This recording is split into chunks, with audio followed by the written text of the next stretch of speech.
குடத்துல எல்லாத்தையும் கலக்கி ஈக்குவல் ரேஷியோவில் எல்லாத்துக்கும் நிறத்தி ஊற்றிக்கிட்டே வருவாங்க. இந்த பாருங்க, இந்த இதில் வந்து அப்படியே ஊற்றுறாங்க பாருங்கள், அந்த நுரையா அந்த கெமிக்கலு கலந்து. இது வந்து 1 லிட்ரு கெமிக்கலுக்கு பார்த்தீங்கன்னா 20 லிட்ரு தண்ணி கலந்து தான் அடிக்கணும். அந்த ஸ்பெசிஃபிகேஷன் பிரகாரம் வச்சு அடிச்சிட்டோன்னா இது நல்லா கலந்துரும் உள்ளார போயிட்டு.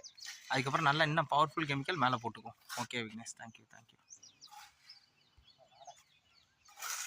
வாடை நல்லா வாடா கடுவேன், அது நிற்க முடியாது, அழைக்க நல்லா இது பண்ணி விடுங்க. நல்லா சுத்தமாக அதுமாரி இருந்தால் தான் நல்லது. கீழே மண்ணு உள்ளார சாடுறது அந்த மாதிரி இருந்தால் தான் நல்லது. நல்லா இது வரும், நல்லா மண்ணில் சாரும்ல, அது சூப்பராக உள்ளார இறங்கி நிற்கும்.